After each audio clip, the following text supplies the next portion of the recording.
What's up, Mananap? Welcome to Code Conyo. So for today, I'm going to discuss about advanced queries using join statements. So join statements are MySQL queries that are used to combine the uh, the records to unite the records of two or three more different tables into a one single table, and the table that is going to be shown is actually based or derived from different tables. And we can the best way to project, or the best way to actually implement join statements is if when we have actually different tables, and these tables are logically related with each other. Example, so we have here the same tables that we have. So after normalization, after normalizing the table from TBL pet to TBL owner, we have come up now here an ERD that has the relationship with all other tables, that this some of the tables here are actually fields originally from our from TBL pet and TBL owner, particularly the gender and the breed, as well as the type, and of course the status. So now, to have a parang better understanding on the join queries or statements, or SQL statements, SQL join, you'll have to also familiar. You have to make sure that you are familiar with the tables that you have. Okay, so we have here the table pet. We have the primary key as the pet ID, owner ID, pet name, pet age, and then price, pet color, and then status and the date. And then let's go back to the gender. So in the pet gender, we have here, uh, as you can see, it's actually a foreign key and it's based, and it has actually a relationship on the TBL gender, which is the gender. It has gender ID as its primary key, and the gender title probably there are values like male, female, or whatever values for this table, and this guarantees that this table has referential integrity in such a way that whatever the values of our TBL gender are the only thing that can be assigned to table pet. And as you can notice in the TBL owner, it's also used there. So both TBL owner and TBL pet are actually related, or logically related to TBL gender. Meaning to say, the values of gender ID for the owner and the TBL pet, which is in the pet gender, are taken from these values right here, and it cannot store values that are not present in the TBL gender. Okay, so notice also that last time we only have breed. We have pet breed in our TBL pet, but this time breed now becomes a table.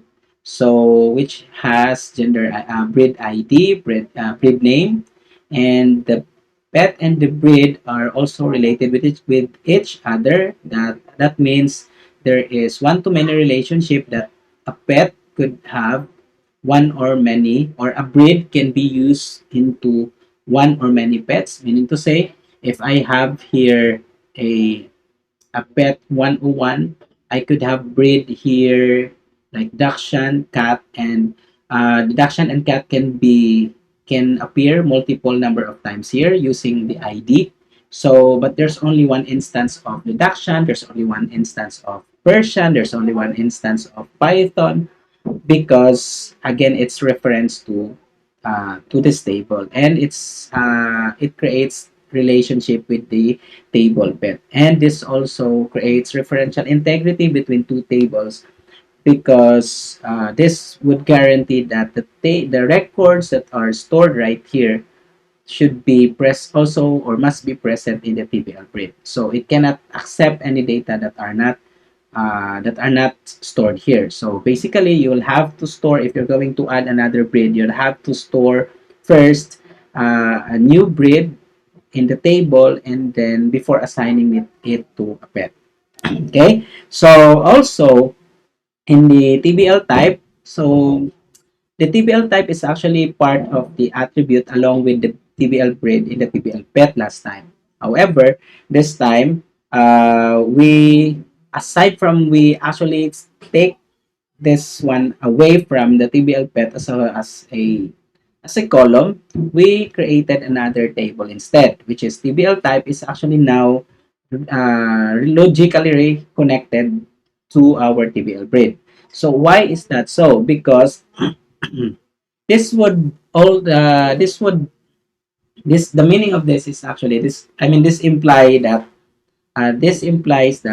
the the breed that is assigned to a TBL pet will have to will have already a type in it, which is, let's say, when the value of breed is like Persian, the type should be like cat.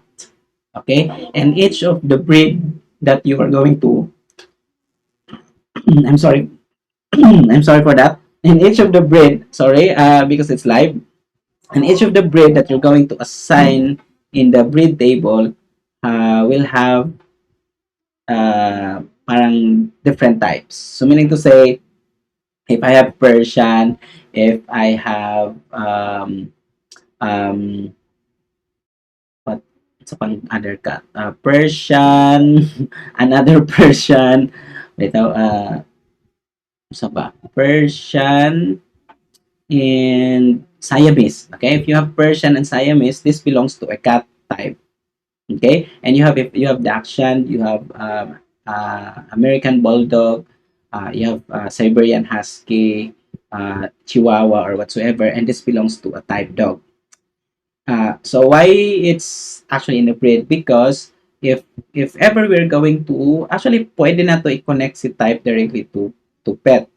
However, wala sila'y bind, wala sila'y, parang ang relationships nila would be too weak. Parang, let's say, na-instance nila na dog siya, ang type, and then what if you can actually assign breed to it, like cat, ay, like Persian, or because separate si breed o si type. At least this time, ma-carry over niya kung ngayon, kung if I'm going to store or assign this pet to a breed of like Dachshund, automatically its type is a dog. If I'm going to assign the pet with the breed as to into Persian, automatically the type would be cat. So that's the parang to bridge sa ba to to actually to have a direct relationship or to have a logical relationship between breed and type, because basically a breed is dependent to a type. Okay? Though pag may untag pet is naa siya dependencies on a type. However, mas naa siya mas say tawag ano mas naa siya dependency on a breed rather than the pet directly. So parang partial dependency lang ang type of a pet. Okay? So again, I'm going to sum it up. Si breed, if na ako yung like Persian here, Persian automatically its type is cat. So there, once I set my pet here to cat, to Persian, automatic it's type of cat. Or let's say I have the Dachshund here, I have here the American Bully, okay, Askal. So at least its type is a dog. So it's basically there is a strong dependencies between type and breed, and in the breed with the pet. And of course, the status is, since with the virtue of normalization, you avoid that null redundancy or data redundancies in your table. So to avoid that, that is why you have to create a table for your TBL status. The only thing that is problem with too much normalized database is that you are really need to do join statements, and that is the reason why we do this. And yeah, to tell you frankly, there is Diba there are stages of normalization? We have first normal form, second normal form, third normal form. According to database, ang ano sa database manifesto is that up to third normalization, okay na atong database. Okay? But you can proceed with voice CAD normal form to fifth normal form to sixth, seventh normal form. But uh, naay ma-compromise or naay ma-sacrifice if you're going to proceed with that.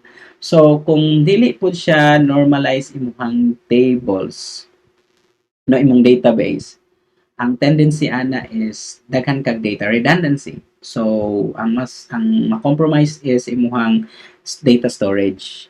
Okay? Because you have too much data redundancy, too much values that are repeatedly parang repeatedly appearing, no? So multiple appearances ang ni-appear siya sa isa ka table. So let's say gender, type dog, dog, dog, cat, cat. And if you have millions of records na ay dog, cat, spider, balik-balik na siya. And then for breed, Dachshund, Dachshund, Persian, Persian, balik-balik. Same with gender, male, male, female, female. And then for gender naman na po kay sa owner na po, especially kay ang gender no magamit sa owner, magamit sa pet, magamit siya to any entity nga pwede makagamit og gender, no? So at least na lang kay one instance na male and one instance na female. Ang uban na ginabuhat is you will assign one for like male and zero for female, or one for male and two for female, but it depends, or M or F, no? Pwede M, pwede F, like enumeration nila. But again, as normalization suggested, we just follow the normalization process. Okay? So, kung dili pod siya, kung too much normalized pod, ang ma-compromise pod diha is ang imuhang memory. Kasi it's actually going to fetch the data from different tables along with the parang in the middle of your writing a scripts, and then pag i-read na sa ato ang SQL processor, and then uh, pag so syempre no it is taking from different tables and only to come up with a meaningful table. So ang ano lang na is ang imuhang RAM, no? So sometimes it depends on you as a database developer either what to sacrifice, either your RAM or your ROM. Okay? So kung mao na naputay process na ginatawag na denormalization. So pag too much normalize kasi di ka siya okay. So therefore, na instances na i-denormalize na to atong tables. So their denormalization process is breaking one denormalization process is parang combining or merging two or three different tables into one table. Pag normalization is breaking one table into different tables. So, yan, no? At least you meet halfway. Okay na daw ng third normalization. But I guess this one is not in a third normal form. Probably na siya sa fourth or fifth normal form. Kasi gi-appeal na nimo ang gender and then ang as well as all others. So let's as long as we follow the up to third normal form, okay na nato ang database. Then the good thing about this normalization process, if again we it serves us right, if tama ato ang knowledge about it, is take note that when you get to visit all your tables right here, so you will see here na naatay mga logical relationship between our owner. So let's say 21. So pag-click mo sa 21, it's going to direct to you kung saan na siya kinsa na order, kung sa information niya, and then we have gender ID, kung saan na siya, male, female ba. So let's get back to pet. So kung anaw na to ang iyahang pet breed. So ang pet breed niya is 5. So meaning to say kani sila na mga 5, pareha ni sila og breed. So check na to kung saan ni breed, which is Siamese siya, and then ang type ID niya is actually, let's say, dapat cat. There. So there is a strong relationship between each of our table in our database. So that is what you can benefit out of normalization. So of course, for katong dili normalizing database, dali lang siya i-query kasi you don't have to join. Only that, naa siya repeated or repeating values, no? So redundancy. Okay, data redundancy. So dili man na okay ang data redundancy, and we'll have to make sure na, we'll have to see to it na dapat ma-avoid nato na siya into dili man na mawala, dapat ma-avoid na nato tong data redundancy. And that's the purpose of normalization. Okay?